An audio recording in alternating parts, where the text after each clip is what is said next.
Now let's begin. The late afternoon sun filtered through the windows of Max Kent's workshop, casting long shadows across the sawdust-covered floor. He ran his hand along the smooth cherrywood surface of the dining table he'd been building for the past 3 weeks, checking for any imperfections. 15 years as a custom furniture maker had taught him that the details mattered, that patience and precision were what separated good work from great work. "Dad, can I come in?" Tyler's voice called from the doorway leading into the house. "Door's open, buddy." His 12-year-old son stepped into the workshop, careful to avoid the wood scraps scattered near the entrance. Tyler had Max's dark hair, but his mother Caroline's green eyes, and lately he'd been growing into that awkward phase where his limbs seemed too long for his body. "Mom says Grandpa Clyde's coming for dinner tonight." Tyler's voice carried a tension that Max had noticed more frequently over the past few months. Max set down his sanding block and turned to face his son. "That bother you?" Tyler shrugged, but his eyes told a different story. "He's just intense, you know?" "Intense?" Max nodded slowly. That was one word for Clyde Sullivan. The man had built a successful real estate empire in their Ohio town, owned half the commercial properties on Main Street, and carried himself with the absolute certainty of someone who'd never been told no. When Max had married Caroline 8 years ago, Clyde had made his disapproval clear, though he'd been too politically savvy to cause an open rift. A furniture maker wasn't the son-in-law he'd envisioned for his only daughter. "He likes things his way," Max said carefully. "But this is our house. You're safe here, Tyler. Always." Tyler nodded, but didn't look entirely convinced. Before Max could press further, Caroline appeared in the doorway, phone pressed to her ear, her free hand gesturing apologetically. "I know, Dad, but Max is working on a commission." "Yes, next week would be better." "Okay, fine. 6 o'clock. She ended the call and sighed. "He's insisting on tonight. Wants to discuss some family matters." Max caught the edge in her voice. "What kind of matters?" "He wouldn't say. You know how he is." Caroline tucked a strand of blonde hair behind her ear, a nervous habit she'd had since they'd met. "Maybe it's about the Henderson property. He's been trying to get you to join his company again. Not interested in pushing paper in some office." Max had turned down Clyde's offers 3 times now. He preferred the smell of wood and the satisfaction of creating something with his hands. Dinner that evening was a tense affair. Clyde Sullivan sat at the head of Max's own handcrafted dining table, acting as though he owned the place. At 62, he still had the build of a man who'd worked construction in his youth before transitioning to buying and selling properties. His silver hair was swept back, and his gray suit probably cost more than Max made in a month. "This table's decent work," Clyde said, running his finger along the edge. "Shame you're wasting your talent on one-offs, when you could be designing furniture lines for my properties. Bulk orders, consistent income." "I like what I do," Max replied evenly. "That's because you're short-sighted." Clyde cut into his steak. "Caroline deserves better than scraping by." "Dad," Caroline started, but Clyde raised his hand. "I'm not criticizing. I'm offering opportunities. There's a difference." He turned his attention to Tyler. "What about you, boy? You thinking about your future? Can't build it on sawdust and dreams." Tyler's jaw tightened. "Grandpa, Dad's work is really good. People come from other states, too. I asked about your future, not your father's delusions." Clyde's voice went cold. "You're almost 13. Time to start thinking like a man." The room fell silent. Max felt his hands clench under the table, but Caroline placed her palm over his knuckles, a silent plea for peace. After dinner, Max retreated to his workshop. He needed to finish sanding the table legs before morning, when his client would arrive for a preview. The rhythmic motion of the sandpaper usually calmed him, but tonight his mind kept replaying Clyde's words, that dismissive tone, the way he spoke to Tyler as if the boy were already a disappointment. He'd been working for maybe 20 minutes when he heard it. A scream. Tyler's scream. High-pitched, terrified, coming from inside the house. Max dropped the sandpaper and ran. His heart hammered as he burst through the door into the hallway. The scream had come from upstairs, from Tyler's room. He took the stairs 3 at a time, his work boots thundering on the wood. Tyler's door was open. What Max saw froze him for half a heartbeat. Clyde had Tyler pinned against the wall, one large hand wrapped around the boy's throat. Tyler's feet dangled 6 inches off the ground, his face reddening as he clawed at his grandfather's arm. Clyde's face was inches from Tyler's, his voice a harsh whisper that carried across the room. If you ever tell your father what you saw, I'll bury you where no one will find you. Do you understand me, boy? Max's vision tunneled. Every protective instinct, every ounce of control he'd maintained over the years of Clyde's subtle insults and manipulations, shattered. He crossed the room in 2 strides and grabbed Clyde's arm. Let go of my son. His voice came out deadly calm. Clyde turned, and when he saw Max, he smiled. Not a nervous smile, not apologetic. Triumphant. Almost pleased to be caught. You heard that? Clyde asked, still holding Tyler against the wall. Max nodded, his grip tightening on Clyde's wrist. Let him go. For a moment, Clyde's smile widened, as if considering whether to refuse. Then he opened his hand, and Tyler dropped to the floor, gasping and coughing. But as Max pulled his son away, Tyler's voice came out strangled and desperate. Dad, check under his bed. The locked room at his house. Check under. Clyde's face went white. Not pale. White as bone, all the blood draining away. His mouth opened, but no words came out. For the first time in the 8 years Max had known him, Clyde Sullivan looked afraid. Tyler kept coughing, and Max heard footsteps on the stairs. Caroline appeared in the doorway, her face confused, then horrified as she took in the scene. What's happening? I heard Tyler scream. Your father, Max said, his voice still preternaturally calm, just threatened to bury our son where no one would find him. Caroline's eyes went to her father. Dad? What? It was discipline, Clyde said, but his voice lacked its usual authority. His eyes kept darting to Tyler. The boy was being disrespectful, and I. Get out, Max said. Now wait, get out of my house. Something in Max's tone must have penetrated, because Clyde actually took a step back. He looked at Caroline, seemed about to appeal to her, then thought better of it. He straightened his jacket with shaking hands.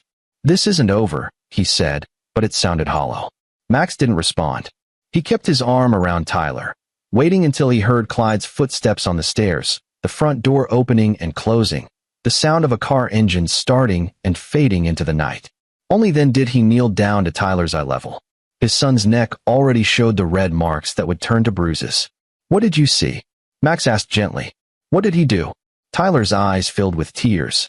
I went to his house to get Mom's cookbook. The one she left there last week. I knew where he keeps the spare key. I went to his bedroom to see if it was there, and, Dad, the door to his extra room was unlocked. It's always locked. Always. But today it wasn't, and I looked inside, and under the bed there was this box. His voice broke, and Max pulled him close. It's okay. You're safe. He can't hurt you. But even as he said it, he knew it wasn't that simple. Clyde Sullivan was wealthy, connected, and Max had just made an enemy of him. Whatever Tyler had seen, it was bad enough that Clyde had threatened a 12-year-old's life. Over Tyler's head, Max met Caroline's eyes. She looked stricken, torn between disbelief and dawning horror. Tyler, Max said quietly, I need you to tell me exactly what was in that box. Max sat in his workshop well past midnight, a cup of cold coffee forgotten beside him. Caroline had finally gotten Tyler to sleep, then retreated to their bedroom without a word. The silence between them was louder than any argument. Tyler's description kept echoing in his mind. A metal lockbox under Clyde's bed, tucked behind old shoe boxes. Inside, photographs. Dozens of them. Young women, girls really, none looking older than 19 or 20. Some were candid shots taken from a distance. Others were closer, more intimate, taken without the subject's knowledge. And beneath the photos, there were other things. A driver's license that Tyler recognized from a news story about a girl who went missing 3 years ago. A silver bracelet with someone's initials. A torn concert ticket stub. Trophies. Clyde Sullivan was keeping trophies. Max had made Tyler describe everything twice, writing it down, memorizing every detail. Then he'd called in a favor from an old friend, Jerome Holden, who worked in the county clerk's office. Jerome owed him for the custom cabinets Max had built at cost when Jerome was renovating his mother's kitchen. I need you to pull some records for me, Max had said, keeping his voice low. Off the books. Can you do that? Depends on what you're looking for. Missing persons reports. Unsolved cases. Going back 10, 15 years. Young women. I'll email you some names. There'd been a long pause. Max, what's this about? I can't tell you yet. But Jerome, if I'm right about this, it's bad. Real bad. Now Max stared at the cherry wood table in front of him, seeing instead Tyler's terrified face, Clyde's white expression when Tyler mentioned the locked room. The way Clyde had threatened his son with the casual certainty of someone who'd made similar threats before and followed through. Max's phone buzzed. A text from Jerome. Got the files. 23 unsolved cases in surrounding counties matching your criteria. Attach PDFs. Max, whatever you're doing, be careful. 23. Max opened the first file, and a young woman's face stared back at him from the missing person photo. Lisa Brennan, age 19, disappeared from a local college campus 7 years ago. Last seen at an apartment complex owned by Sullivan Properties. He opened another file. Then another. A pattern emerged. Most of the missing women had been last seen near properties Clyde owned or managed. Some had been tenants. Others had applied for apartments. One had worked as a receptionist at Sullivan Properties for 3 months before vanishing. Max's hands tightened on his phone. He'd known Clyde was arrogant and controlling, but this was evil. Pure, calculated evil. A soft knock on the workshop door made him look up. Caroline stood in the doorway, wrapped in her bathrobe, her face puffy from crying. Is it true? She asked. What Tyler said. Max gestured to his phone. I think it's worse than what Tyler saw. She walked closer, and he showed her the files. He watched her face as she scrolled through them, saw the moment denial gave way to horrified recognition. That's Jennifer Marks. She pointed to one photo. She interviewed for the property manager position. Dad said she wasn't qualified. That was 5 years ago. Caroline's voice failed. She disappeared 2 days after the interview. Max finished. It's in the report. Caroline sank into the chair across from him.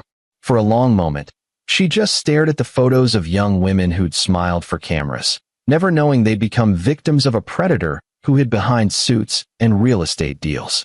We have to go to the police, she finally said. With what? Tyler's description of photographs in an unlocked room? No chain of custody, no physical evidence in our possession. Your father has connections, Caroline. Half the city council owes him favors. The police chief plays golf with him every Sunday. So what do we do? Her voice cracked.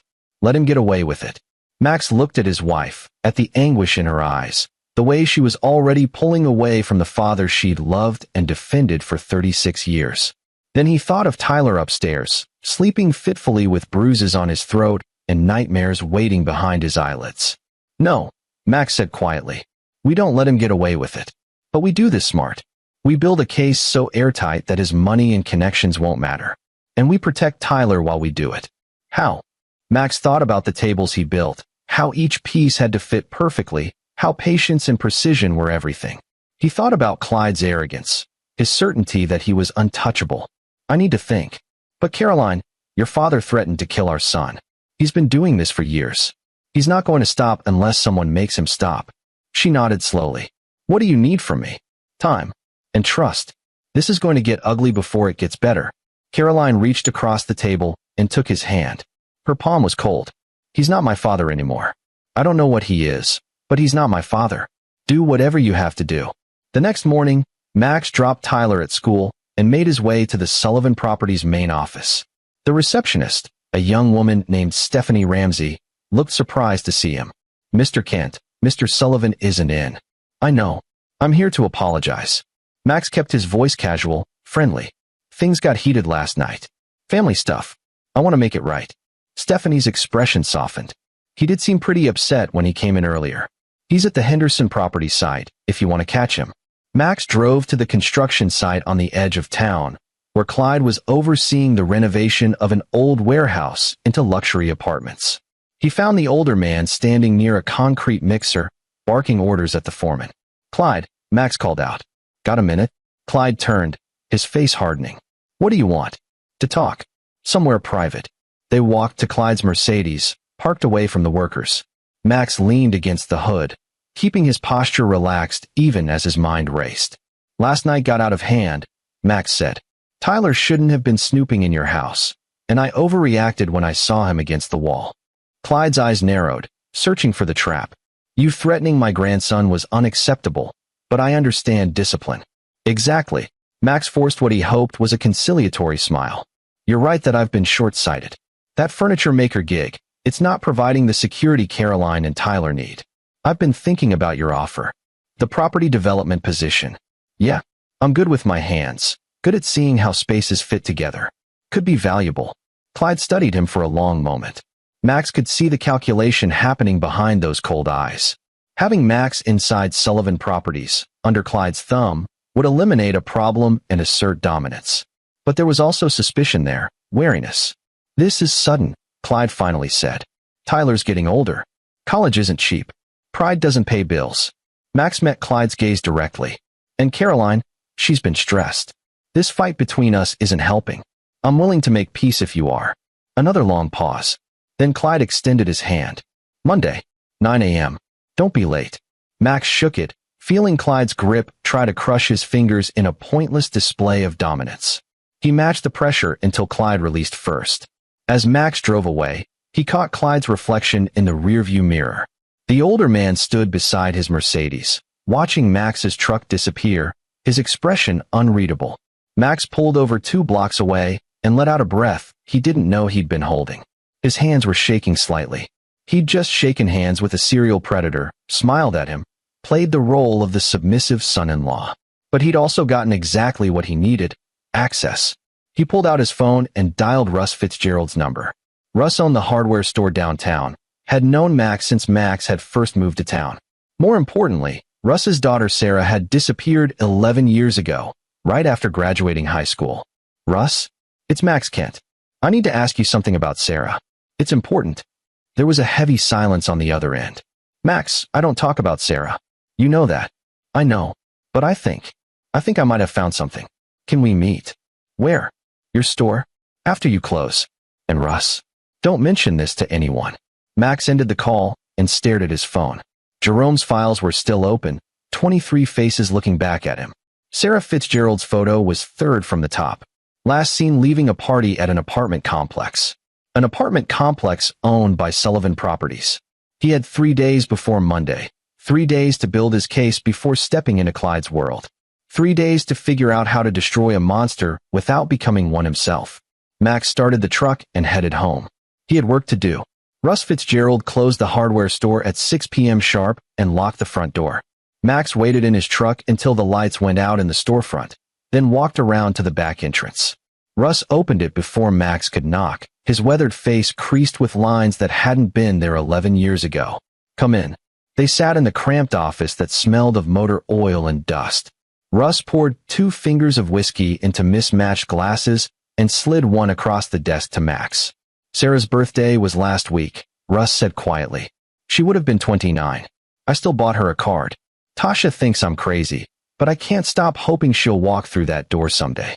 Max thought of Tyler, of how he'd felt seeing those bruises on his son's throat. He couldn't imagine 11 years of that not knowing, that hoping against hope. Russ, did Sarah ever mention Clyde Sullivan? The glass paused halfway to Russ's lips. What? I need you to think. Did she ever work for him? Apply for an apartment at one of his properties? Anything. Russ set the glass down slowly. Why are you asking this? Max pulled out his phone and opened the missing persons files. Because I think Clyde's been hurting people. Young women. For a long time. And I think Sarah might have been one of his victims. He watched Russ's face as the older man looked through the files, saw hope and horror war in his expression. When Russ finally looked up, his eyes were wet. Sarah interviewed for a summer property management internship at Sullivan Properties, he said hoarsely. 3 days before she disappeared. She said the interview went well. Said Mr. Sullivan seemed impressed with her, wanted her to come back for a second interview. She never made it to that second interview. Max's stomach dropped. The police never connected it. They asked if she'd had any recent job interviews. I told them about Sullivan Properties. But Clyde had an alibi, had records showing she never came back for the second interview. Said he was sorry for our loss. Russ's hands clenched into fists. Son of a bitch looked me in the eye at her memorial service and told me he hoped they'd find her soon. There's more. Max hesitated, then pulled up Tyler's description from his notes. My son found photographs at Clyde's house. Personal effects. Things that might have belonged to some of these women. Russ stood abruptly, his chair scraping back. You're telling me that bastard killed my daughter and kept trophies? I don't know for certain, but I'm going to find out. Where's Clyde now? You'll do nothing. Max stood too, blocking Russ's path to the door. Listen to me. Clyde has money, lawyers, connections. If you go after him now, he'll bury this and you'll end up in jail. We need to be smart about this. Smart? My daughter is dead, and going to prison won't bring her back. But making sure Clyde pays for what he did, that we can do. If we're careful. Russ's breathing was ragged, but he stopped trying to push past Max. How? I'm going to work for him. Get inside his operation. Find proof that can't be ignored or covered up. That's insane. Maybe, but it's our best shot. Max met Russ's eyes. I need your help, though. Sarah's disappearance, the investigation, anything you remember about those days. Every detail matters. They spent the next 3 hours going through everything Russ could remember. The interview Sarah had mentioned was scheduled for a Saturday, unusual for a business meeting. She'd driven to the Sullivan Properties office building, but never came home.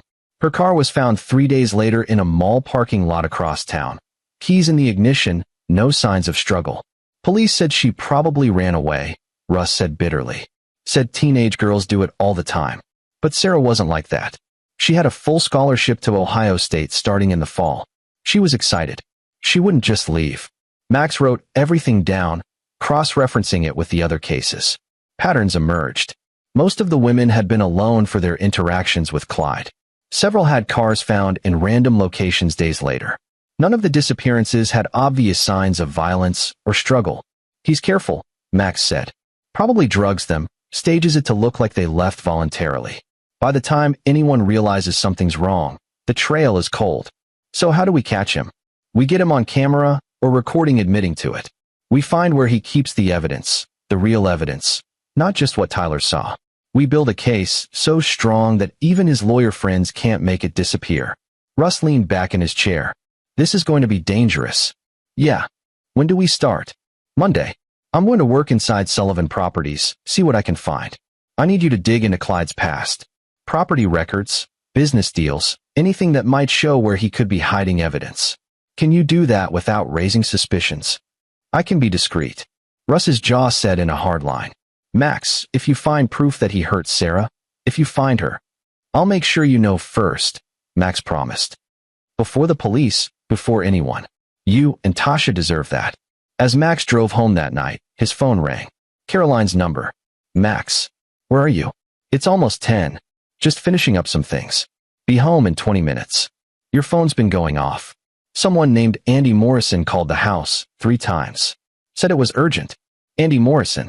Max searched his memory, then remembered. Andy had been one of the contractors who'd worked on a Sullivan Properties development years ago. Max had met him once, briefly, at a Chamber of Commerce event. Did he leave a number? Yeah, I'll text it to you. Max, is everything okay? It will be. I love you. I love you too. Drive safe. Max pulled over and dialed Andy Morrison's number. It rang 4 times before a gruff voice answered. Morrison, this is Max Kent. My wife said you called. Kent. Yeah, I heard through the grapevine you're going to work for Sullivan. That true? Starting Monday. What? There was a long pause. Then Andy said, I worked for Sullivan 5 years ago on the Riverside Apartments project. 6 months in, I found something weird in one of the units. Unit 237. False wall in the bedroom closet led to a hidden space behind it. Like a storage room, but not on any of the building plans. Max's pulse quickened. What was in it? Nothing, by the time I found it. Place had been cleaned out.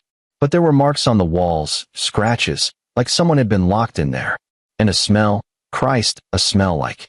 I don't know. Death, maybe. I reported it to Clyde, told him we needed to call the police. He fired me that day. Paid me double my contract if I kept my mouth shut. And you took the money. I had a wife and 2 kids, Andy said defensively.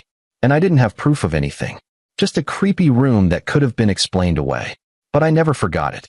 And now I hear you're going to work for him? Man, I had to warn you. Sullivan is bad news. I know. Andy, do you remember exactly which unit? You said 237. Yeah. 3rd floor, southeast corner. I don't know if that hidden room's still there, or if he had it sealed up after I found it. But he trailed off. I appreciate the call, Max said. If you remember anything else. There's one more thing. After Sullivan fired me, I saw a girl around the property. Young, maybe 20, 22. She was looking at apartments. I tried to warn her, told her she shouldn't rent there. She laughed it off, Said I was probably just a disgruntled ex-employee. Her name was Lisa something. Lisa. Max thought of the files Jerome had sent. Brennan? Lisa Brennan? That sounds right. Why? You know her. She went missing 7 years ago, Max said quietly. Right after moving into Riverside Apartments. Andy's breathing went ragged. Jesus Christ. I could have done more. I could have. You didn't know? But now we do. Stay by your phone, Andy. I might need your testimony. Max ended the call and sat in his truck, staring at nothing. A hidden room in an apartment building Clyde owned. A room that smelled of death. How many women had Clyde brought there? How many had died in that room, alone and terrified? He thought of Tyler's bruised throat, of Russ Fitzgerald's broken heart, of Lisa Brennan's smiling photo in that missing persons file. Monday couldn't come fast enough. Max spent Saturday building what he privately called the evidence box, a collection of everything he'd gathered so far, organized and documented. He made 3 copies of all the files, encrypting them and storing them in different locations. A safety deposit box Jerome helped him set up, a secure cloud drive, and a physical copy hidden in his workshop. He also upgraded the security on his house. New locks, a camera system disguised as outdoor lights, motion sensors on all entry points. Caroline watched him work with growing unease. You really think he'd come here? She asked. I think he threatened to bury our son where no one would find him, Max replied, drilling a mount for another camera. So yeah, I think he'd come here. That evening, he sat Tyler down for a serious conversation. Caroline listened from the doorway, her arms crossed. Buddy, I need you to understand something. What you saw at Grandpa Clyde's house, what he said to you, it's serious. Really serious. I'm going to be working with him for a little while, and I need you to promise me you'll be careful. Tyler's eyes were older than they should have been. Is he a bad man, Dad? Max thought about lying, about protecting his son's innocence for a few more months. But Tyler had already seen too much, and sugarcoating it would only put him in more danger. Yes, Max said simply. He's a very bad man, and I'm going to make sure he can't hurt anyone else. But while I do that, you need to follow some rules. No going anywhere alone. No answering the door unless Mom or I are home. If anyone asks about what you saw at Grandpa's house, you don't remember the details. Can you do that? I'm not scared of him, Tyler said, but his voice shook slightly. Max pulled his son into a hug. Being scared is smart. Fear keeps you alert. But you're also a Kent, and Kents don't back down from bullies. We're going to get through this together. What if he hurts you? 0.3s. He won't. Max pulled back to look Tyler in the eye.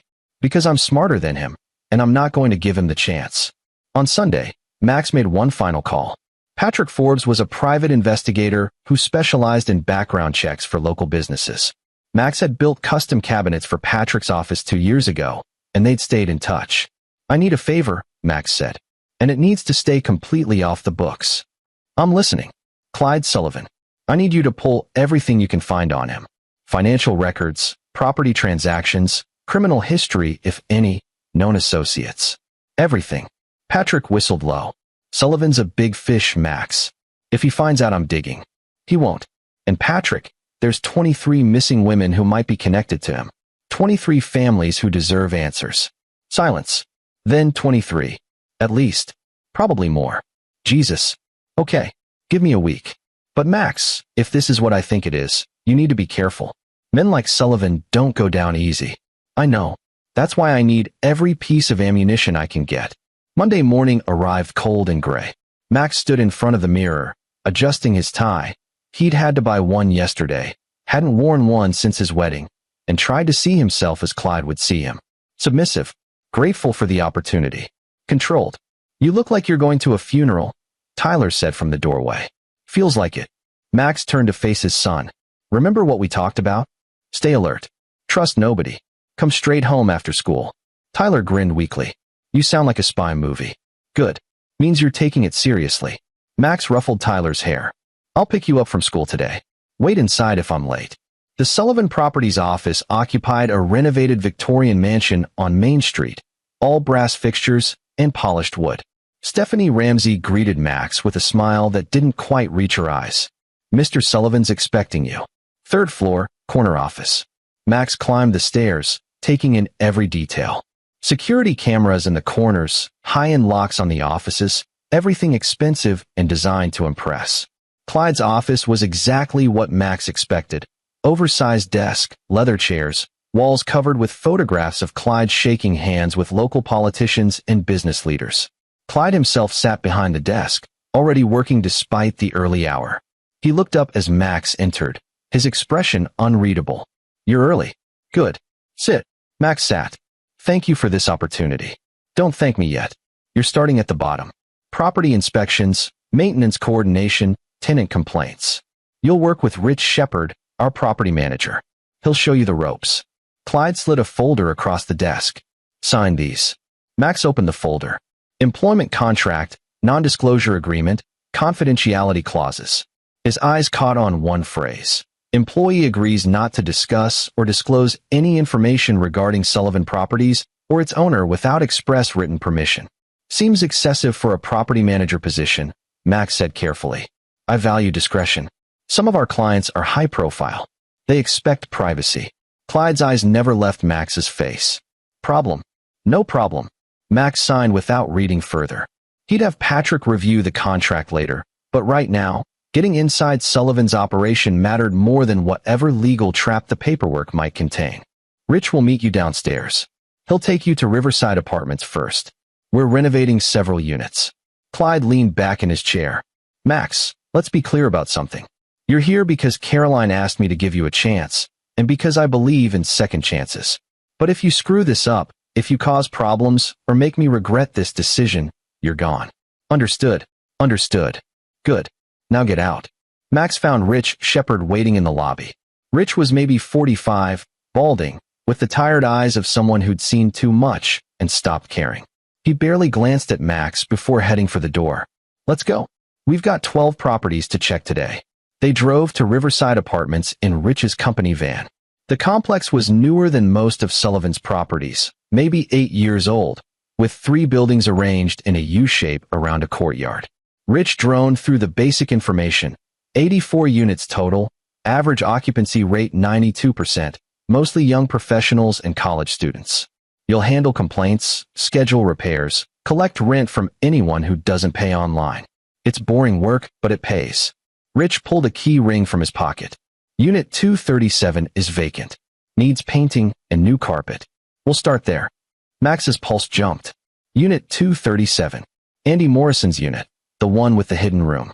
He followed Rich up to the 3rd floor, maintaining a bored expression even as his mind raced.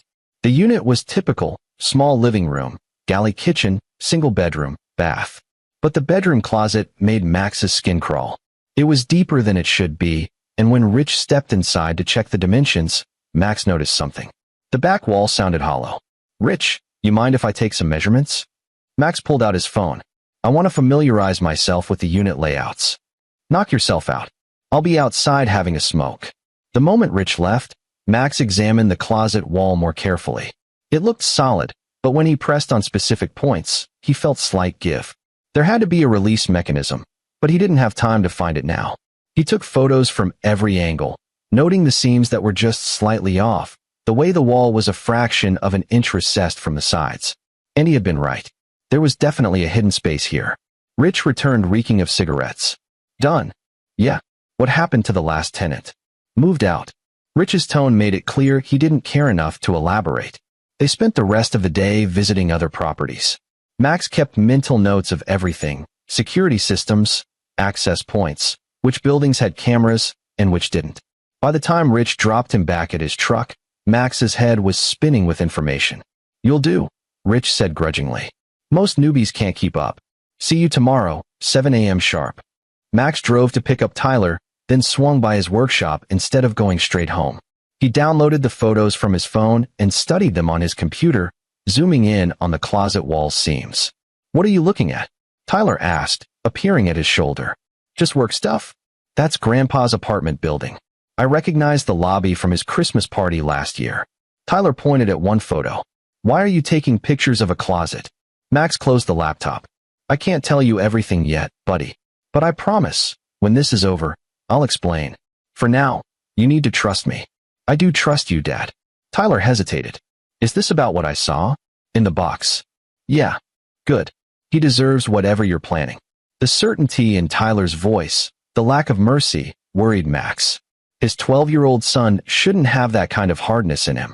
But Clyde had put it there with his threats and his hands around Tyler's throat, and Max couldn't undo that damage. He could only make sure Clyde never hurt anyone again. That night, Max called Patrick Forbes from his workshop. "I need you to add something to your research. Riverside Apartments, specifically Unit 237. I need to know who lived there over the past 5 years, when they moved in, when they moved out, and if any of them filed complaints or police reports. That's going to take some digging. I've got time. Just don't leave a trail." After hanging up, Max opened his evidence file and added photos from the day. The hidden room in 237, the layout of Riverside security, the employee contract with its aggressive confidentiality clauses. Piece by piece, he was building something. He just hoped it would be enough. 2 weeks into his job at Sullivan Properties, Max had developed a routine. Morning property inspections with Rich, afternoons handling tenant complaints and coordinating repairs, evenings in his workshop organizing what he'd learned. He was careful never to seem too interested in any one property or too curious about Clyde's personal business. But he was learning. Clyde owned 18 properties across 3 counties. Most were apartment complexes, but there were also a few commercial buildings and 2 vacant warehouses on the edge of town. Max noted that Clyde personally handled anything related to the warehouses, never delegating those inspections to Rich or the other property managers. He also learned that Stephanie Ramsey, the receptionist, wasn't just answering phones. She scheduled all of Clyde's personal appointments, including several weekly meetings that weren't listed on the company calendar. When Max casually asked about them, she'd gotten defensive. "Mr. Sullivan's private meetings are none of your concern." Max had backed off, but he'd started watching Stephanie more closely. She seemed nervous around Clyde, flinching when he raised his voice, staying late most evenings even when there was no obvious work to complete. Either she was deeply loyal or deeply afraid. Max suspected the latter. On Thursday of the second week, Rich called in sick. Clyde personally assigned Max to handle emergency maintenance at one of the older apartment buildings on the south side. Unit 102, water leak. Tenants threatening to call the housing authority if it's not fixed today. Get it done. Max grabbed the company van and his toolkit, grateful for the chance to work alone. But when he arrived at the building, Oakmont Apartments, another Sullivan property, he recognized the address from one of Jerome's files. Abigail Neal had lived here before disappearing 6 years ago. The current tenant, an elderly woman named Martha Gill, let him in and showed him the leak under her kitchen sink. "Been trying to get this fixed for weeks," Martha complained. "That property manager, Rich, kept saying he'd send someone. Never did. I'll take care of it." Max knelt to examine the pipes. Simple fix, just a worn washer. While he worked, he asked, "How long have you lived here?" 8 years. Used to be a nice place, but it's gone downhill. People moving in and out all the time now. No stability. Did you know a girl named Abigail Neal? She lived here about 6 years ago." Martha's face softened. "Abby? Sweet girl. Had the apartment next door, 103. Always said hello, helped me carry my groceries sometimes. Such a shame what happened." Max's hands stilled. "What happened?" "She disappeared. One day she was here, next day gone. Police came asking questions, but nobody knew nothing. Her mama still comes by sometimes, leaves flowers by the mailboxes." Martha shook her head. "This neighborhood, things happen. Girls gotta be careful. You ever see her with anyone? Boyfriend, maybe?" "Nah." Abby kept to herself mostly. "Though I did see Mr. Sullivan here a few times toward the end. Said he was checking on the property, but he seemed real interested in Abby's apartment specifically." Max's pulse quickened. "Did you tell the police that?" "Course I did. They said Mr. Sullivan had every right to check on his property, wasn't suspicious." Martha snorted. "Lot of good those cops did. City's full of rich men getting away with whatever they want." Max finished the repair and stood. "Mrs. Gill, I need you to think carefully. Those times you saw Mr. Sullivan here, did he go into Abby's apartment?" "Few times, yeah." "Said something about inspections." Martha studied Max's face. "Why you asking all these questions? You some kind of detective?" "No, ma'am. Just curious." Max handed her his card, a work card with his cell number written on the back. "If you remember anything else about Abby, or about Mr. Sullivan being here, would you call me? It's important." Martha took the card slowly. "You think something bad happened to Abby, don't you? I think she deserves to have her story told properly." As Max drove back to the office, his phone rang. Patrick Forbes. Got some interesting information on Sullivan. You sitting down? I'm driving. Talk to me. Clyde Sullivan's financials are weird. He's got money coming in from his properties, sure, but there's also cash deposits that don't match any business income. We're talking 30, 40,000 deposited every few months, always in cash, always structured just under the reporting threshold. Blackmail? Max suggested. Maybe. Or payoffs. I also found something interesting in his property records. He owns those 2 warehouses you mentioned, but they're registered under a shell company. Different name, but he's the sole owner. And get this, the utility bills for those warehouses are astronomical. Way more than you'd need for empty buildings. Meaning they're not empty. Bingo. Whatever he's doing there, he's using a lot of electricity. Max thought of the hidden room in 237, of Clyde's careful selection of properties, of young women disappearing without a trace. Patrick, I need you to get me inside one of those warehouses. Are you insane? If Sullivan finds out. He won't. Not if we're careful. Can you get me blueprints? Alongside. I'll see what I can do. But Max, whatever you find in there, you need to take it straight to the FBI. This is beyond local police jurisdiction. I will. I just need proof first. That evening, Max met with Russ Fitzgerald at the hardware store again. Russ looked like he'd aged 10 years in the 2 weeks since they'd last spoken. My wife's been asking questions, Russ said, about why I've been so distracted. I can't tell her, Max. If I tell her we might have a lead on Sarah, and it turns out to be nothing. His voice broke. I understand. Max pulled out his laptop and showed Russ the photos from Unit 237, the notes from Martha Gill, Patrick's financial findings. But it's not nothing. Clyde's been hunting these women for years, probably decades. He's got places he takes them, places he keeps evidence. We're getting close. How close? I'm going to search one of his warehouses this weekend. Patrick's getting me floor plans and security details. Russ leaned forward. I'm coming with you. No. Max, my daughter. Is why you can't come. Max's voice was firm but gentle. If we get caught, if Clyde presses charges, I need you on the outside. Someone he can't intimidate or silence. Someone who can go to the FBI with everything we've found if I disappear. Disappear? Russ's face went pale. You think he'd kill you? I think he's killed 23 women that we know about. I think he threatened a 12-year-old child. I think he's dangerous, smart, and desperate to protect his secrets. So yeah, if he catches me, I don't like my odds. Max pulled a flash drive from his pocket. This has copies of everything. All the files, all the evidence, all my notes. If something happens to me, you take this to the FBI field office in Columbus. Not the local cops. The FBI. You ask for the missing persons division and you tell them everything. Russ took the flash drive with shaking hands. Max, I'm not planning on anything happening. But plans don't always work out. Max stood. One more thing. Keep an eye on Caroline and Tyler for me. If Clyde suspects I'm onto him, he might try to use them as leverage. You think he'd hurt his own daughter? Max thought of Clyde's face when Tyler mentioned what was under the bed. Thought of how quickly Clyde had turned violent with a 12-year-old. I think he'd hurt anyone who threatened to expose him. Saturday morning, Max told Caroline he needed to handle some emergency maintenance at one of the properties. She didn't question it. She'd been distant lately, struggling to reconcile the father she'd known with the monster Max was uncovering. Tyler's at a friend's house, she said. Should I pick him up, or will you? You pick him up. I'll be home by dinner.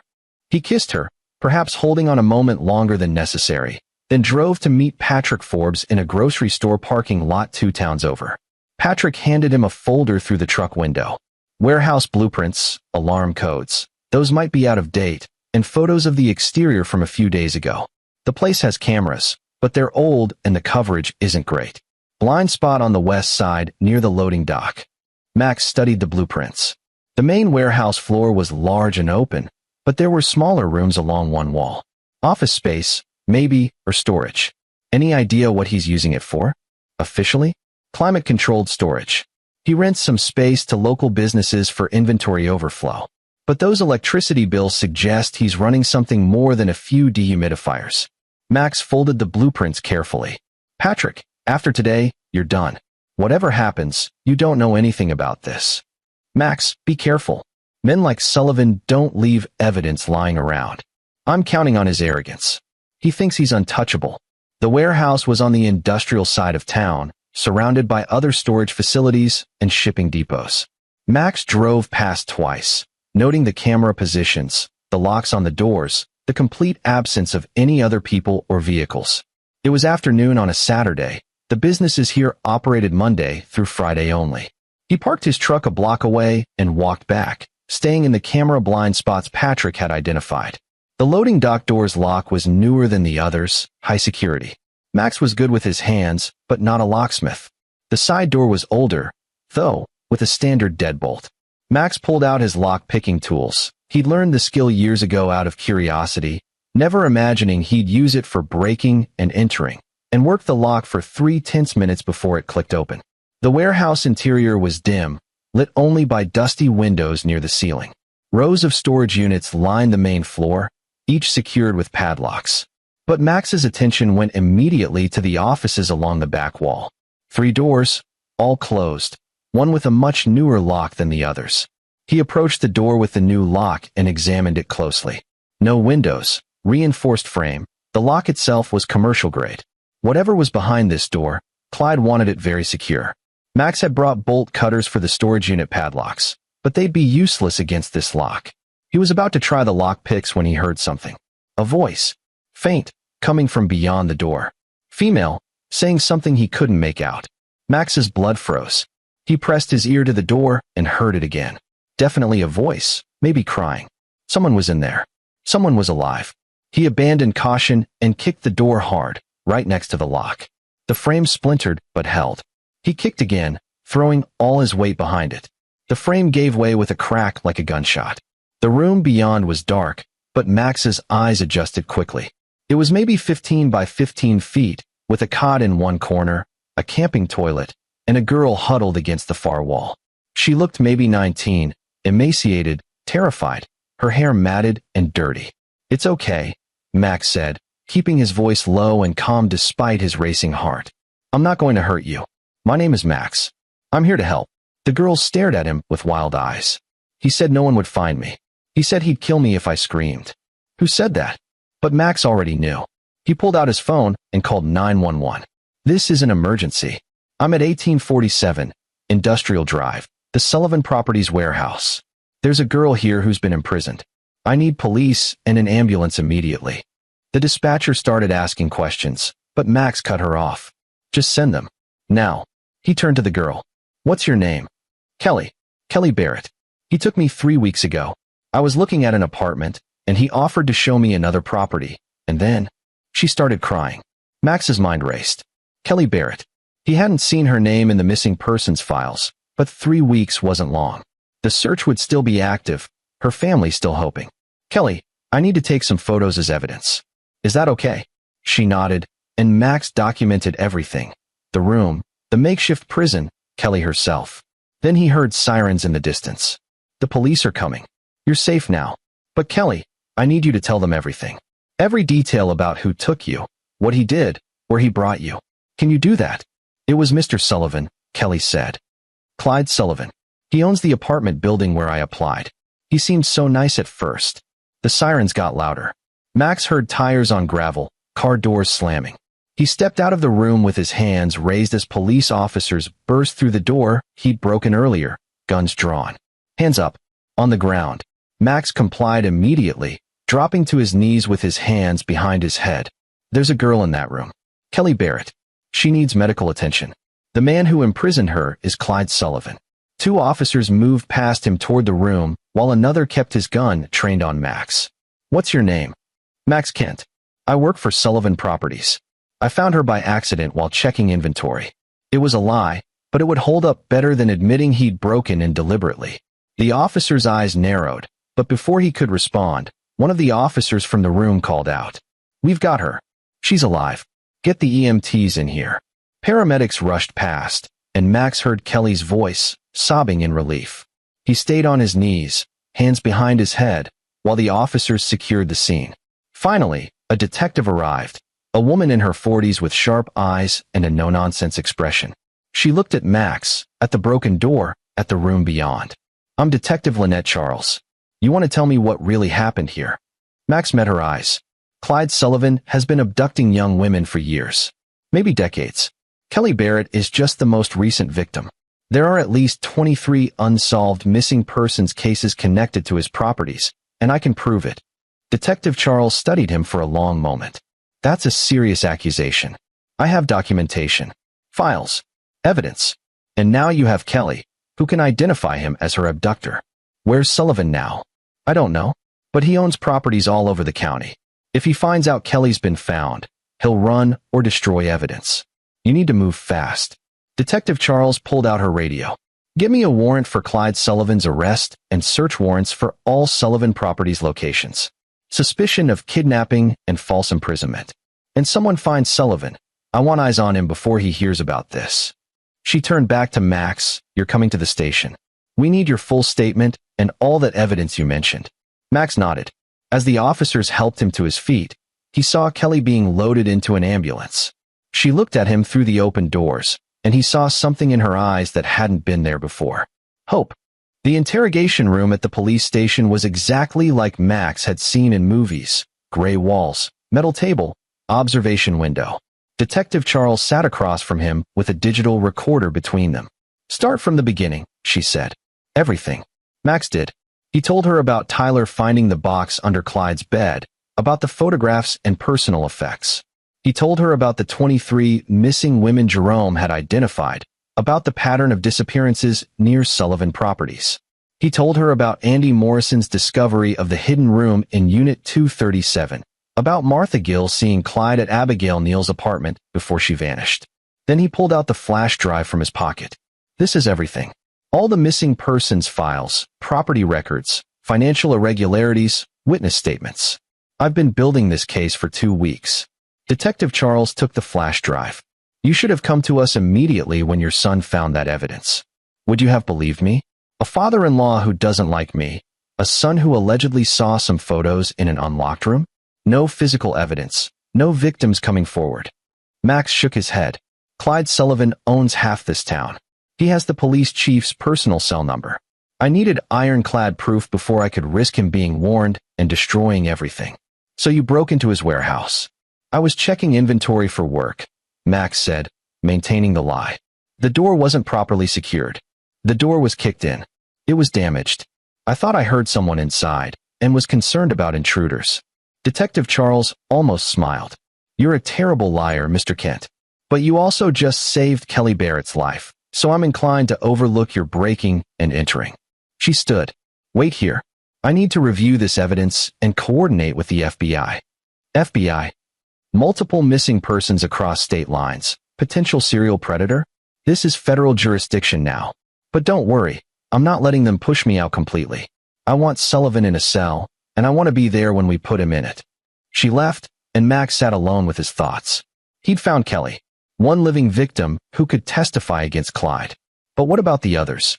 What about Sarah Fitzgerald and Abigail Neal and Lisa Brennan and the 20 others whose faces haunted him? His phone buzzed. A text from Caroline, Tyler's home. Where are you? News is saying something about a rescue at a warehouse. Please tell me you're okay. Max typed back. I'm fine. At police station giving statement. We'll explain everything when I get home. I love you. An hour later, Detective Charles returned with a man in a dark suit. FBI badge clipped to his belt. Mr. Kent, this is Special Agent Art Terry from the FBI's Missing Persons Division. He'll be taking over the investigation. Agent Terry sat down and pulled out a tablet. I've reviewed your evidence, Mr. Kent. It's impressive work. But I need to ask, why didn't you come to us sooner? Same reason I gave Detective Charles. I needed more than suspicions and circumstantial evidence. You also wanted revenge, Agent Terry said bluntly. Your son was threatened. You wanted to make Sullivan pay. Max didn't deny it. I wanted justice. For Tyler, for those missing women, for their families. If that's revenge, then yes, I wanted revenge. Agent Terry nodded slowly. Kelly Barrett is being treated at the hospital. She's given a preliminary statement, and it corroborates everything you've told us. We've secured warrants for Sullivan's arrest and for searches of all his properties, including his home. Have you found him? Not yet. His car has gone from his house, and he's not answering his phone. We have alerts out, but... Agent Terry leaned forward. Mr. Kent, if Sullivan contacts you, if he reaches out in any way, you need to call me immediately. Don't try to be a hero. Men like Sullivan are most dangerous when cornered. Understood. One more thing. We'll need you to stay available for additional questioning. Don't leave town. Max stood. Can I go home now? Yes. But Mr. Kent. Agent Terry's expression softened slightly. What you did today, finding Kelly Barrett, you saved her life. A lot of cops work their whole careers and never get that satisfaction. You should be proud. But as Max walked out of the police station into the evening air, he didn't feel proud. He felt exhausted, worried, and aware that this wasn't over. Clyde was still out there somewhere, and Max had just exposed him to the world. His phone rang as he reached his truck. Unknown number. Hello. You sanctimonious bastard. Clyde's voice was cold, controlled fury. You think you've won? Max's heart hammered. Where are you, Clyde? Somewhere you'll never find me. But here's what's going to happen. You're going to call your FBI friends and tell them you made a mistake. Tell them Kelly Barrett is lying, that she's mentally unstable, that I had nothing to do with her disappearance. Why would I do that? Because if you don't, Caroline dies. I'm watching your house right now, Max. Such a pretty home you've built. Such a lovely family. Would be a shame if something happened to them. Max's blood turned to ice. If you touch them, you'll what? Come after me. You're 40 minutes away, Max. I'm right here. So here's what you're going to do. You call the FBI, you recant everything, and maybe, I'll let your family live. The line went dead. Max ran to his truck, dialing Caroline as he started the engine. She answered on the third ring. Max, did you see the news? They're saying you found a. Caroline, listen to me carefully. Get Tyler and go to the Fitzgerald's house right now. Don't ask questions, don't pack anything. Just grab Tyler and go. What? What? Your father just threatened to kill you. He's watching the house. You need to leave now. Silence. Then, in a voice Max barely recognized. Okay. We're leaving now. Stay on the phone with me. I'm calling the police on my other phone. Max dialed 911 with his other hand, while keeping Caroline on the line. He explained the situation to the dispatcher, gave his address, demanded immediate response. Then he called Agent Terry. Sullivan just called me. He's at my house, threatening my family. We're sending units now. Stay where you are. Like hell I'm staying here. Max was already doing 70 on the highway, weaving through traffic. That's my wife and son. Mr. Kent, if you confront Sullivan, you could compromise. Max ended the call. On his other phone, he heard Caroline's voice, tense and scared. We're in the car. Tyler's with me. Max, I see headlights behind us. Is it following you? I don't know. Maybe. It turned when I turned. Drive to the police station. Don't go to the Fitzgeralds. Stay in populated areas. Max pushed the truck faster, the engine roaring. His house was still 20 minutes away, but if Clyde was following Caroline, if he caught her. Max, the car's getting closer. It's a Mercedes. It's him. Run the red lights if you have to. Get to people. Get to witnesses. He heard Tyler's voice in the background, scared. Mom, he's right behind us. Then Caroline screamed. Max heard the crash through the phone, the crunch of metal, the shriek of tires, Caroline's cry of terror. Then nothing. Caroline. Caroline. Static. Then Tyler's voice, shaky and small. Dad? Mom's hurt. The car? He rammed us. We're in a ditch on Old Mill Road. Tyler, listen to me. Can you get out of the car? I think so. My door opens. Get out and run. Hide. Don't let him see where you go. What about Mom? Max heard Clyde's voice through the phone, distant but clear. Come out, boy. Time we finished our conversation. Tyler, run now. Max heard his son's door open, heard footsteps running, heard Clyde cursing. Then the phone went dead. Max called 911 again, gave the location on Old Mill Road, demanded ambulance and police. Then he drove faster than he'd ever driven in his life, running stop signs and red lights, his mind filled with images of Caroline hurt and Tyler hiding from a monster. When he finally reached Old Mill Road, he found it lined with police cars and an ambulance. Caroline's car was indeed in a ditch, the passenger side crumpled where Clyde's Mercedes had struck it. EMTs were loading Caroline onto a stretcher, and Max saw blood on her face. Caroline. He tried to run to her, but a police officer stopped him. Sir, you need to. That's my wife. Let me through. Agent Terry appeared. Let him go. Max ran to the ambulance. Caroline's eyes were open, focused on him with desperate intensity. Tyler, she whispered. Find Tyler. I will. I promise. The EMTs closed the ambulance doors, and Max turned to Agent Terry. "Where's my son? Where's Clyde? We're searching the woods. Sullivan's car is gone, but there are footprints leading into the tree line. We've got dogs coming." Max didn't wait for permission. He ran toward the woods, calling Tyler's name. Behind him, he heard Agent Terry shouting orders, heard more officers joining the search, but all Max could think about was his 12-year-old son alone in the dark with a killer. "Tyler!" He crashed through underbrush, his eyes scanning the darkness. It was full night now, the moon hidden behind clouds. He pulled out his phone and used the flashlight, sweeping it across trees and shadows. A sound. To his left. Max turned and saw him. Tyler was pressed against a tree, trying to make himself small. And 10 feet away, clearly stalking toward him, was Clyde Sullivan. Max didn't think. He charged. Clyde heard him coming and spun, but Max was already there, tackling him to the ground. They rolled across dead leaves and exposed roots, and Clyde got his hands around Max's throat, squeezing. "Should have accepted my offer," Clyde hissed. "Should have known your place." Max couldn't breathe, black spots dancing in his vision.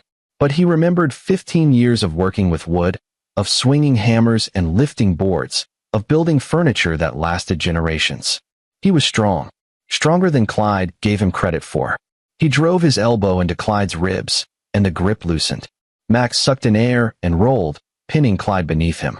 He drew back his fist. "Dad, don't." Tyler's voice cut through the red haze of fury. "Don't kill him. You're not like him." Max's fist hovered inches from Clyde's face.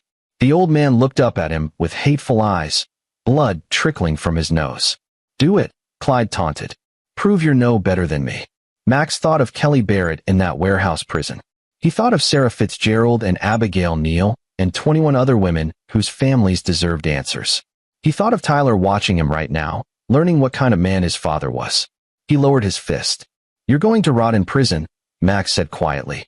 "Every day for the rest of your miserable life. You're going to remember that you were caught by a furniture maker you looked down on. You're going to remember that you failed." Flashlights cut through the trees. Police officers emerged, guns drawn, and Max stood slowly, his hands raised. They swarmed Clyde, forcing him to the ground, cuffing his hands behind his back. Agent Terry appeared beside Max. "Good choice. If you'd hit him, his lawyers would have made you the villain." Max barely heard him. He turned to Tyler and pulled his son into his arms, holding him so tight it probably hurt. Tyler was crying, great heaving sobs, and Max felt his own tears finally break free. "It's over," Max whispered. "It's over, buddy. He can't hurt us anymore." They stood like that for a long time, father and son in the woods, while police led Clyde Sullivan away in handcuffs. And for the first time in weeks, Max felt like he could breathe. The next 2 weeks were a blur of statements and interviews and news coverage. The story broke wide. Furniture maker uncovers serial predator. Local real estate mogul arrested in multiple kidnappings. Victim found alive after 2-week search. Kelly Barrett's testimony was damning. She described in detail how Clyde had lured her to the warehouse under the pretense of showing her another apartment, how he'd drugged her coffee, how she'd woken up in that locked room. The FBI found evidence in the warehouse that connected Clyde to at least 8 other women, including Abigail Neal. DNA evidence. Belongings. And in the hidden room behind Clyde's bed at his house, the room Tyler had found, they discovered his sick documentation of everything. Photographs, identification, items taken from each victim. Sarah Fitzgerald's driver's license was among them. Max was the one who told Russ, standing in the hardware store after hours while Russ cried for the daughter he'd lost 11 years ago. The FBI had found Sarah's body on property Clyde owned upstate, buried in a remote location. At least she could have a proper funeral now. At least her family knew. Caroline's injuries were serious, but not life-threatening. A concussion, broken ribs, various bruises. She'd been released from the hospital after 3 days. The emotional wounds would take longer to heal. She'd lost her father twice. Once to the realization of what he truly was, and again to his arrest and imprisonment. "I should have seen it," she said one night, lying in their bed, Max holding her hand. The way he treated women. The way he talked about them like possessions. "I should have known." "He fooled everyone," Max replied. "That's what predators do. They're good at it." Tyler saw the truth. He knew something was wrong. "Tyler's braver than both of us." And Tyler did seem different after that night in the woods. More confident, more certain of himself. He'd faced a monster and survived, had seen his father choose justice over revenge. The bruises on his throat had faded, but the strength they'd left behind remained. The trial wouldn't be for months, maybe longer, but the prosecution was confident. They had Kelly's testimony. They had the evidence from the warehouse and Clyde's house. They had Max's documentation and the testimony of Martha Gill and Andy Morrison and a dozen other people who'd seen Clyde's suspicious behavior over the years. Most importantly, they had 8 bodies recovered from properties Clyde owned. 8 families who could finally have closure, even if that closure came with unbearable grief. Clyde Sullivan was denied bail. Too much evidence, too much flight risk. He sat in county jail awaiting trial, his real estate empire crumbling, his reputation destroyed, his freedom gone forever. One afternoon, Agent Terry called Max to ask if he'd testify at trial about the investigation and finding Kelly. Of course, Max said. Whatever you need. For what it's worth, Kent, you did good work. Unconventional, maybe illegal in places, but good work. Ever consider law enforcement? Max laughed. I'm a furniture maker, Agent Terry. I like working with my hands and seeing something solid when I'm done. I'll leave the detective work to you. After hanging up, Max went out to his workshop. The cherrywood dining table sat finished in the center of the room, perfect and complete. The client had canceled the order after the news broke. Apparently, being associated with the man who'd caught a serial killer was bad for business in certain circles. Max didn't mind. He'd keep the table for his own family. He ran his hand along the smooth surface, feeling the grain under his fingers, and thought about how much had changed in a month. He'd started this job to feed his family, to build things that lasted. He'd ended it by tearing down a monster. Tyler appeared in the doorway. Dad?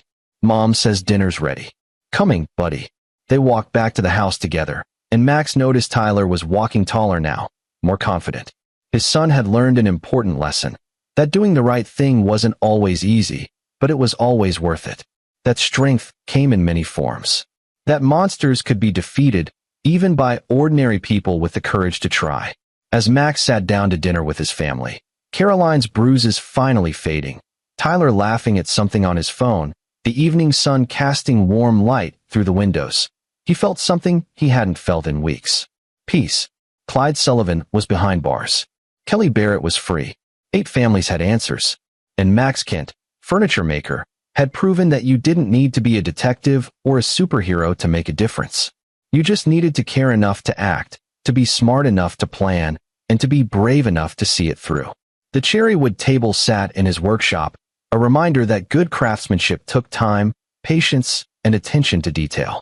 Max had built a case against Clyde the same way he built furniture, one piece at a time, each fitted perfectly to the next, until the whole was stronger than any individual part. And it had held. 3 months later, Max stood in the courthouse hallway, adjusting his tie, still uncomfortable in formal clothes, while the jury deliberated. The trial had lasted 3 weeks, a parade of evidence and testimony that laid bare the full extent of Clyde Sullivan's crimes. The jury had been out for 4 hours. Caroline sat beside him on the bench, her hand in his. Tyler was at school, mercifully spared from having to watch the gruesome details presented in court. But Max had been there for every day, watching Clyde sit at the defense table in an orange jumpsuit, looking smaller somehow, diminished without his expensive suits and his power. Clyde's lawyers had tried everything. They'd argued coercion, argued that Kelly Barrett's testimony was unreliable, argued that the evidence was circumstantial. But there was no arguing with DNA evidence. No arguing with 8 bodies. No arguing with the photographs found in Clyde's house, his own documentation of his crimes, kept like trophies. On the witness stand, Max had described finding Kelly, described the investigation, described Tyler's discovery. Clyde's lawyers had tried to paint him as a vigilante, as someone with a personal vendetta.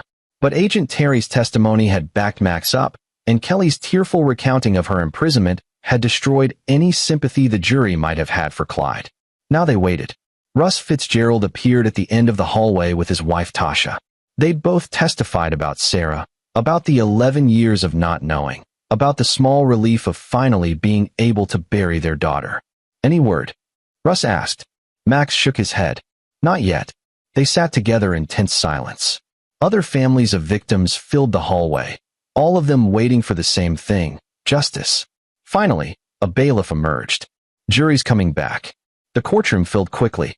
Max, Caroline, Russ, Tasha, and dozens of others who'd been touched by Clyde's evil packed the gallery. Clyde was let in, and Max noticed he didn't look at anyone, kept his eyes straight ahead. The jury filed in. Max tried to read their faces but couldn't. "Has the jury reached a verdict?" the judge asked. "We have, Your Honor." Max held his breath. "On the charge of first-degree murder in the death of Sarah Fitzgerald, we find the defendant guilty." The courtroom erupted. Russ collapsed against Tasha, both of them crying.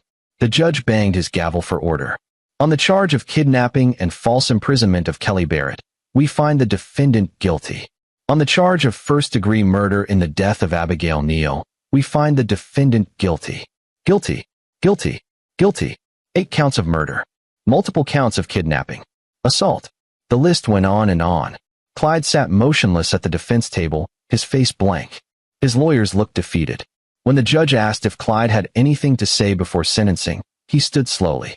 "I built this town," he said, his voice echoing in the silent courtroom. "I provided jobs, housing, opportunity. I made this place what it is. And you're all so eager to destroy me based on the word of a lying girl and a jealous son-in-law." "Mr. Sullivan," the judge said coldly, "you'll have your chance to appeal. Right now, I'm sentencing you to 8 consecutive life sentences without possibility of parole, plus an additional 90 years for the kidnapping and assault charges. You'll spend the rest of your natural life in prison. May God have mercy on your soul, because this court has none." The bailiffs moved to take Clyde away. He turned to look at the gallery, his eyes finding Max. For a moment, their gazes locked. Max saw no remorse there, no regret. Just hatred and the bitter knowledge that he'd been beaten by someone he'd considered beneath him. Max held that gaze steadily until Clyde was led away through the side door, disappearing from view for the last time. Then it was over. 8 life sentences. Justice. As much as justice could be served when 8 women were dead and countless families were shattered. Outside the courthouse, reporters swarmed. Max gave a brief statement, thanking the FBI and local police, thanking the jury, thanking Kelly Barrett for her bravery in testifying. Then he and Caroline pushed through the crowd to their truck. "You did it," Caroline said as they drove away. "You really did it. We did it. All of us." That evening, Max grilled steaks in the backyard while Tyler played basketball in the driveway, the sound of the ball bouncing a comforting rhythm. Caroline sat on the porch steps, watching them both. Max thought about the journey from that night 4 months ago, when Tyler had screamed and Max had run inside to find Clyde threatening his son. So much had changed. They'd lost Caroline's father, though really, he'd never been the man they thought he was. They'd gained something too, the knowledge that they were strong enough to face evil and win. "Dad," Tyler called. "Think fast." The basketball sailed toward Max. He caught it and fired back a perfect bounce pass. Tyler grinned and took a shot, the ball swishing through the net. "Nice," Max called. They played horse until the steaks were done, and then the 3 of them ate dinner together at the cherrywood table Max had moved from the workshop into their dining room. It was too nice to leave out there, Caroline had said. And besides, they needed something beautiful to replace the table where Clyde had once sat and judged them all. As the evening stretched into night and Tyler headed upstairs to do homework, Caroline and Max sat on the porch, watching the stars emerge. "Do you ever think about what would have happened if Tyler hadn't looked in that room?" Caroline asked. "If he'd never found that box?" "Every day," Max admitted. "How many more women would Clyde have hurt? How long before he got careless or someone else noticed?" "You saved lives, Max. Not just Kelly, but whoever would have been next." Max thought about that. Kelly was thriving now, in therapy but healing. She'd started college online and was planning to study criminal justice. "So I can help other people like Agent Terry helped me," she'd told Max when they'd spoken last week. The other families were healing too, as much as they could. Russ and Tasha had finally held Sarah's funeral, had finally said goodbye properly. The other 7 families had done the same. It wasn't closure. Max had learned that closure was a myth when it came to this kind of loss, but it was something. Knowledge. Certainty. The ability to stop hoping and start grieving. And Clyde Sullivan was in a cell where he'd stay until he died, finally powerless, finally contained. "I keep thinking about what you said that night," Caroline said. About building a case like you build furniture. One piece at a time. It was the only way I knew how to do it. Most people would have just called the police and hoped for the best. Most people's sons weren't threatened by a serial killer. Caroline leaned her head on his shoulder. Thank you for protecting us. For not giving up. Max wrapped his arm around her and pulled her close. Always. 6 months after the trial, on a sunny Saturday morning, Max was in his workshop putting the finishing touches on a custom bookshelf when Jerome Holden stopped by. Got something for you, Jerome said, pulling an envelope from his jacket. What is it? Recognition. The FBI wants to formally acknowledge your role in the Sullivan case. Agent Terry specifically requested you for a civilian commendation. Max looked at the official letter inside. It used words like exceptional dedication and invaluable assistance and exemplary citizenship. That's nice, Max said, genuinely touched. Nice? Max, you helped catch a serial killer. People are going to remember this. I'd rather they remember the women Clyde hurt. They're the ones who deserve to be remembered. Jerome smiled. You know, when you first asked me to pull those missing persons files, I thought you were crazy. Now I think you're probably the sanest person I know. After Jerome left, Max hung the letter on his workshop wall, next to his business license and the photo of him, Caroline, and Tyler from last Christmas. Recognition was fine, but what mattered more was the work. The furniture he built, the life he was creating for his family, the fact that Tyler could sleep at night without nightmares now. That afternoon, Patrick Forbes came by with news that Sullivan Properties had been sold in bankruptcy proceedings.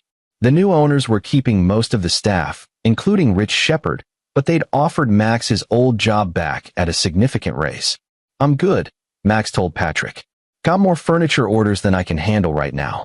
Apparently, people like buying from the guy who caught Clyde Sullivan. Not how I wanted to get famous, but I'll take it. Patrick laughed. Fair enough. Hey, Max. Thanks for trusting me with the investigation. Not many people would have put that kind of faith in a PI they barely knew. You came through when it mattered. That's what counts. As the sun set that evening, Max stood in his driveway and looked at his house, the home he'd built with his own hands, board by board, the place where his family was safe. He thought about how different his life might have been if Tyler hadn't been brave enough to look in that box, if Max hadn't been smart enough to investigate carefully, if any of them had backed down when Clyde tried to intimidate them. But they hadn't backed down. They'd fought, and they'd won. Tyler came out of the house bouncing a basketball. Dad, up for a game? Always. They played one-on-one in the driveway as the stars came out, and Max let Tyler win by 2 points. His son had earned it. They all had. Later, after Tyler went to bed and Caroline fell asleep beside him, Max lay awake thinking about everything that had happened. In 4 months, he'd gone from a simple furniture maker to someone who'd taken down a monster. He'd used every skill he had. His patience, his attention to detail, his ability to see how pieces fit together, not to build something, but to tear down something evil. And in the end, that was worth more than any table or chair or bookshelf he'd ever create. Max closed his eyes and finally, truly slept peacefully, knowing that Clyde Sullivan would never hurt anyone again. The monster was caged. The victims were avenged. And Max Kent, furniture maker, could go back to building things that lasted. 1 year after Clyde Sullivan's conviction, the town dedicated a memorial garden for the victims.